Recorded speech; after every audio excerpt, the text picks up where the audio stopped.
win prizes around here. They're the talk of the neighborhood. Voila! My yellow roses, my daughter. Darling, turn that down. I can offer you a comfortable home, sunny garden, congenial atmosphere, my cherry pie. Le sucre chez Kubrick. Si Kubrick ne figure pas parmi les cinéastes majeurs du sucre, il arrive néanmoins qu'on trouve du sucre dans les films de Stanley Kubrick, et c'est là un sujet d'étude moins frivole qu'il n'y paraît.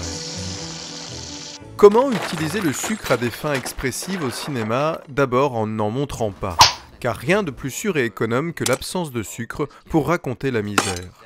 La mine de craie, où s'épuisent Spartacus et ses confrères, en est l'exemple flagrant. De même, les tranchées des Sentiers de la Gloire sont un autre lieu d'enfer, où aucun caramel ne viendra édulcorer l'amertume du jour. Terrible ironie, quand on sait que les champs de bataille de la Première Guerre n'étaient souvent que d'immenses plaines betteravières réduites à néant par les obus. Quant aux premières heures du vivant, elles méconnaissent à ce point le sucre et ses plaisirs que nos ancêtres primates en viennent à s'enthousiasmer pour tout et n'importe quoi. En l'occurrence, un monolithe, fait d'un matériau au sujet desquels les spécialistes s'écharpent encore aujourd'hui. On pencherait plutôt pour du titane, à la rigueur du téflon, en aucun cas du sucre qui, bien qu'impérissable en théorie, aurait fondu sous les projecteurs. Lorsque Kubrick fait apparaître le sucre, c'est pour nous parler d'innocence. Confiture entre deux tranches de pain de mie, poudre généreuse sur le porridge de Lolita Hayes, le sucre c'est la persistance de l'enfant au sein du monde adulte. C'est précisément parce qu'il cache un donut dans son coffre que le soldat baleine se fait humilier par le sergent Hartman. Son beignet trahit cette humanité fantasque et naïve, cette résistance à l'ordre, ce goût pour le doux, difficilement compatible avec la carrière de marine.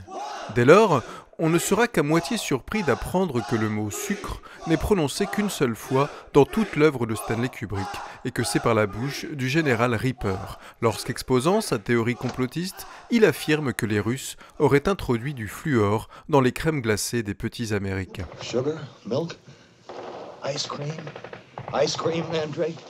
Les hauts fonctionnaires, les gradés de Dr Folamour, mâchant compulsivement du chewing-gum pour se rassurer, ces décideurs dépassés par les événements que l'apocalypse imminente révèle en bande de kids hypertrophiés dans leurs costumes d'apparat, semblent se nourrir exclusivement de gâteaux baroques, entassements de choux à la crème, offerts en abondance par la copieuse table régie du Pentagone. Mousse et chantilly préfigurent les champignons nucléaires de la fin du film, émulsions subtiles, savarins, soufflés, babas atomiques. La fin du monde est une avalanche de sucre et c'est logiquement une bataille de tarte à la crème qui devait conclure le film avant d'être coupée au montage. Mais ce n'est pas aux gourmands qui m'écoutent, attirés jusqu'ici par l'intitulé de cette carte blanche, que je vais l'apprendre. Le sucre est un faux ami.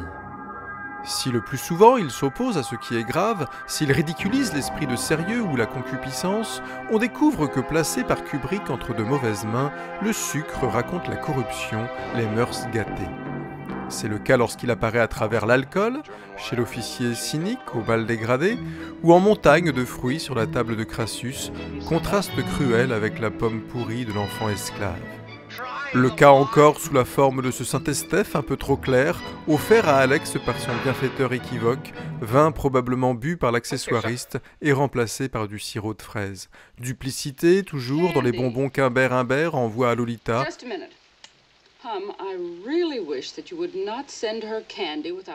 Ou encore dans la poisseuse ambiance praline chocolat qui baigne l'inquiétante magie de Noël d'Ice White Shut.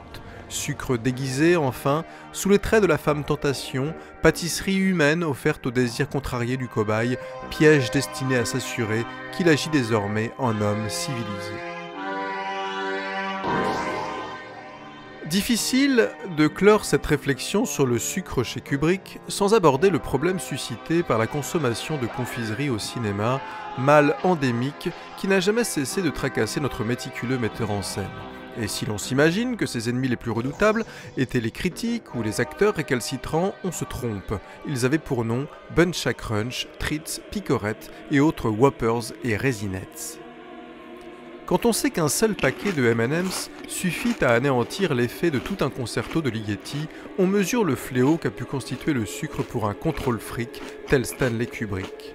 De là à imaginer qu'en l'entraînant dans une compétition pour gagner l'attention du spectateur, les confiseries l'ont poussé à manifester toujours plus d'inventivité, il n'y a qu'un pas que, faute de contradicteurs, je m'apprête à franchir.